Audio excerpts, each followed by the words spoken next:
Properties of determinant. आता इथे आपण जर डिटरमिनंटमध्ये एलिमेंट्स बघितले तर इथे सगळे 1 1 1 आहे. म्हणजे इथला हा जो कॉलम आहे त्याच्यामध्ये सगळे एलिमेंट्स सारखे आहेत. सेकंड कॉलम मधले एलिमेंट्स ए, बी आणि सी आहे. आणि थर्ड कॉलम मधले जे एलिमेंट्स आहेत ते बघा ए बी प्लस सी, इथे ए नाहीये, इथे सी प्लस ए, इथे बी नाहीये, आणि इथे ए प्लस बी, इथे सी नाहीये. तर इथे आपण आता काय करणार आहोत की प्रॉपर्टी वापरायच्या डिटरमिनंटच्या. आणि आपल्याला प्रॉपर्टी माहिती आहे की डिटरमिनंट मध्ये जर दोन रो मधले जर एलिमेंट सारखे असतील, समजा A B C A B C, तर याची व्हॅल्यू किती येते? 0 येणार आहे. किंवा दोन कॉलम मधली जर व्हॅल्यू एलिमेंट्स जर सेम असतील, आयडेंटिकल असतील, समजा इथे ए बी सी हा फर्स्ट कॉलम सेकंड थर्ड, ह्याची सुद्धा व्हॅल्यू किती येणार आहे? 0 येणार. तर इथे आधी आपण ह्या प्रॉपर्टीचा विचार करायचा आहे. इथे 1 1 1 आहे, म्हणजे एका प्रॉपर्टीत एका कॉलम मध्ये सगळे सेम एलिमेंट्स आहेत. तर इथे 1 1 1 येण्यासाठी काय करावं लागेल? इथे आपण जर ऍड केला ए प्लस बी प्लस सी, परत हा इथे बी ऍड केला, ए प्लस बी प्लस सी, इथे हा सी ऍड केला, तर ए प्लस बी प्लस सी असं होऊ शकेल. आणि ए प्लस बी प्लस सी आपण हे ह्याच्यातून कॉमन घेऊ शकतो. म्हणजे इथे रिमेनिंग काय होणार आहे? 1 1 1 राहणार आहे.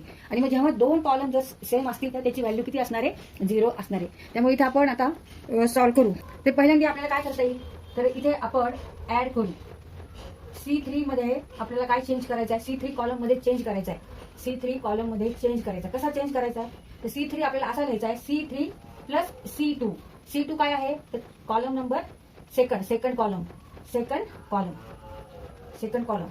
आणि हा थर्ड कॉलम. तर इथं आपण कॉलम चेंज करायचा आहे, त्याला टर्न करायचा आहे. इथे ही प्रॉपर्टी अशी आपल्याला माहिती आहे की आपण असं जर केलं, एका रो मधले एलिमेंट्स घेऊन हे आपण करस्पॉन्डिंग कॉलम किंवा रो मध्ये ते जर ऍड केले आणि नंतर त्याची जर व्हॅल्यू जर काढली तर ओरिजिनल डिटरमिनंटची जी व्हॅल्यू आहे तीच असते. त्याच्यामुळे इथे आपण त्याचा यूज करायचा आहे. तर इथे आपल्याला चेंज कोणता कॉलम करायचा आहे? थर्ड कॉलम चेंज करायचा आहे. कसा चेंज करायचा आहे? तर इथे C3 plus C2 corresponding elements घ्यायचे, ऍड करायचे आणि ते थर्ड कॉलम मध्ये घ्यायचे. इक्वल टू, आता फर्स्ट कॉलम तसाच ठेवायचा 1 1 1, सेकंड कॉलम पण तसाच ठेवायचा, थर्ड कॉलम मध्ये आपण चेंज करतो C3 प्लस C2. मग ए प्लस बी प्लस सी ह्या पद्धतीने आपल्याला सोपं जातं, म्हणून ह्या पद्धतीने आपण लिहून काढतो. आता इथे C प्लस ए आहे, इथे बी आपल्याला काय करायचं आहे? ऍड करायचा आहे. मग जरी आपण आधी ए लिहिला तरी चालेल. ए प्लस बी प्लस सी, ए प्लस बी प्लस सी, ए प्लस बी प्लस सी. थर्ड कॉलमला सुद्धा इथे आपण सी काय करतोय? ऍड करतोय. हे करस्पॉन्डिंग एलिमेंट्स आपण ऍड करतोय. आता हा डिटरमिनंट हे ऑपरेशन केल्यावर असा तयार झाला. आता इथे ए प्लस बी प्लस सी आहे, इथे ए प्लस बी प्लस सी आहे, इथे पण ए प्लस बी प्लस सी आहे, इथे 1 1 1 आहे. आता ह्याच्यानंतर काय करू शकतो आपण? तर ए प्लस बी प्लस सी आपण कॉमन घेऊ शकतो. तर कॉमन म्हणजे ते आपल्या डिटरमिनंटच्या बाहेर घ्यायचे. मग डिटरमिनंट कसा लिहिणार आता आपण? कॉलम तोच ठेवायचा आहे, फर्स्ट कॉलम तसाच आहे, सेकंड पण तोच आहे ए प्लस बी प्लस सी, आणि थर्ड काय होणार आहे? इथे 1 1 1. मग आता हा डिटरमिनंट बघा, ह्या डिटरमिनंट मध्ये हे जे दोन कॉलम आहेत, फर्स्ट कॉलम आणि थर्ड कॉलम, हे कसे आहेत? सेम आहेत.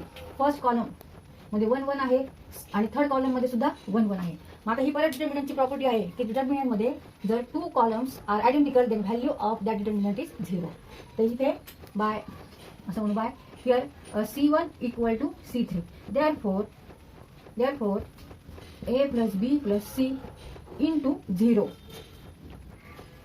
C1 plus C2 column first and third are same. Therefore value of this determinant is 0. A plus B plus C into 0 means 0. Therefore value of this original or given determinant is also 0. तर ह्या पद्धतीने आपण हा solve केलाय, evaluate केलेला आहे. इथे आपण एक्सपान्शन फॉर्म्युला वापरला नाही. Therefore value of this determinant equal to 0. Answer काय आलेलं आहे? व्हॅल्यू किती आलेली आहे? 0 आलेली आहे. म्हणजे या डिटरमिनंटची किंमत किती आहे? हा जर सॉल्व्ह केला तर ह्याची किंमत किती येणार आहे? 0 येणार आहे. तिथे आपण एक्सपांडिंग फॉर्म्युला वापरला नाही. आता तुम्ही हे व्हेरीफाय करा, तुम्ही ते एक्सपान्शन फॉर्म्युला